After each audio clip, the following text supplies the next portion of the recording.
आज मैं आपको एक सच्चे भक्त श्री हरि विष्णु जी के भक्त की कहानी सुनाने वाली हूँ और उसे कितना रोका गया उन्हीं के पिताजी के माध्यम से, बट वो कभी नहीं रुके। तो ये कहानी है प्रहलाद की और हिरण्यकश्यप की। हिरण्यकश्यप कौन था? वो असुरों का राजा था। हिरण्यकश्यप प्राचीन समय में असुरों का राजा था। वो बहुत ताकतवर और घमंडी था। वो पूरी दुनिया पर राज करना चाहता था। उसने कठोर तपस्या की। क्यों? उसकी तपस्या से प्रसन्न होकर ब्रह्मा जी ने उसे विशेष वरदान दे दिया। वो वरदान पता क्या था? वह वरदान ये था कि उसे कोई मनुष्य या जानवर नहीं मार सकता, दिन में हो या रात में हो, या घर के अंदर हो या बाहर में हो, ना ही किसी अस्त्र से ना ही किसी शस्त्र से। इसके लिए उस चीज़ का वो फ़ायदा उठा रहा था। कैसे? वो सभी गांव में सबको बोलने लगा कि मैं ही भगवान कुछ नहीं होता है, जो हूँ मैं ही हूँ वो भगवान, अब मुझे ही पूजा करो। इससे लोग हैं ना बहुत डर गए थे। अब प्रहलाद कौन था? वो हिरण्यकश्यप का बेटा था, पर वो श्री हरि विष्णु जी का भक्त था। पता है वो श्री हरि विष्णु जी का भक्त क्यों था जबकि वो हिरण्यकश्यप का बेटा था? कहा जाता है कि जब प्रहलाद अपनी माँ के गर्भ में था तब उसकी माँ एक आश्रम में रहती थी। वहाँ एक महान ऋषि नारद मुनि भगवान विष्णु की कथा और भक्ति उपदेश देते थे। प्रहलाद ने गर्भ में ही इन बातों को सुन लिया और उनके मन में भगवान विष्णु के प्रति इतना प्रेम और इतना विश्वास पैदा हो गया कि किसी भक्त में वो नहीं होगा। विष्णु को सच्चा रक्षक मानते थे। प्रहलाद का विश्वास था कि भगवान विष्णु ही पूरे संसार के पालनहार हैं और रक्षक हैं। उन्हें लगता था कि वही हैं उन्हें हर संकट से बचाते हैं। सच्ची भक्ति और निडर विश्वास जिसे कहते हैं। प्रहलाद भगवान विष्णु के से सच्चे दिल से प्रेम करते थे। इसलिए जब उनके पिता हिरण्यकश्यप ने उन्हें पूजा करने से रोका और सज़ा दी, तब भी उन्होंने विष्णु जी की भक्ति करनी नहीं छोड़ी।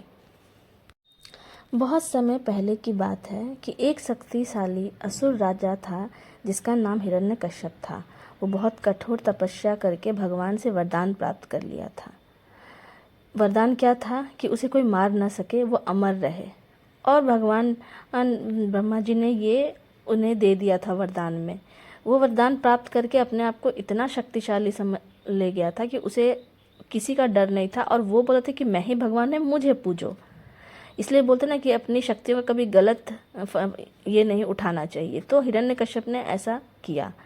वरदान के कारण वो इतना घमंडी हो गया था, लेकिन उसे पता नहीं था कि उनका खुद का बेटा ही श्री हरि विष्णु जी का भक्त है। जब उन्हें पता लगा तो श्री हरि विष्णु जी का भक्त है उनका बेटा प्रहलाद, तो प्रहलाद को मारने की बहुत कोशिश की गई, लेकिन वो मरा नहीं। तो एक बार की बात है, प्रहलाद को बुलाया गया हिरण्यकश्यप द्वारा अपने सेनाओं से कि तुम बुला के लाओ मेरे बेटे को। तो हिरण्यकश्यप ने पूछा कि तुम नहीं मानोगे, तुम मुझे नहीं पूजोगे, तुम विष्णु को ही, हरि विष्णु को ही पूजोगे। वो कौन होता है? वो क्या कर लेगा? मैं हूँ सब सृष्टि का रचयिता, मुझे कोई नहीं मार सकता, मैं अमर हूँ। लेकिन फिर भी हिरण्यकश्यप ने बोला, देखिए प्रहलाद ने बोला कि नहीं, ऐसा नहीं है, आप गलत बोल रहे हैं पिताजी। नम्र आवाज़ से बोला कि आप गलत कर रहे हैं पिताजी, ऐसा नहीं है। श्री हरि विष्णु ही सृष्टि के दाता है, वही पालनहार है। लेकिन हिरण्यकश्यप माना नहीं। वो बोला कि अगर ऐसा बात है तो तुम क्या बोलते हो, तुम्हें बचाने आएगा तुम्हारा भगवान श्री हरि विष्णु? तो प्रहलाद ने हाथ जोड़ के बोला, हाँ वो यहीं पे हैं, वो हर जगह हैं, वो अत्र तत्र सर्वत्र हैं। तो हिरण्यकश्यप ने बोला, अच्छा ये बताओ उस खंबे में है? तो उसने बोला, हाँ इस खंबे में भी है। तो उसने हिरण्यकश्यप ने अपना गदा उठाकर उस खंबे पे मार दिया। जैसे मारा तो नरसिम्हा अवतार से निकल आए श्री हरि विष्णु जी और हिरण्यकश्यप का बहुत बुरी तरीके से वध किया। वध ऐसा था कि आप देख सकेंगे कि कैसे सच्चाई की और मतलब सच्ची भक्ति की जीत होती है। हिरण्यकश्यप को वरदान मिला था कि ना मुझे घर के अंदर ना मुझे घर के बाहर मार सके, इसीलिए नरसिम्हा भगवान जी ने घर के बीचों बीच मतलब चौखट में उन्हें मारा, घर के बीचों बीच चौखट में मारा और बोला कि ना मैं तुझे घर के अंदर मार रहा हूँ, ना ही मैं तुझे घर के बाहर मार रहा हूँ।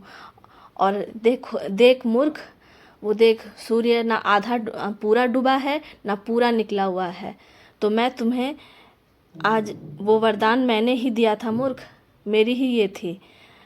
तो इससे आपको क्या सीख मिलती है कि जिसमें सच्ची भक्ति हो उसे कोई हरा नहीं सकता। सत्य हमेशा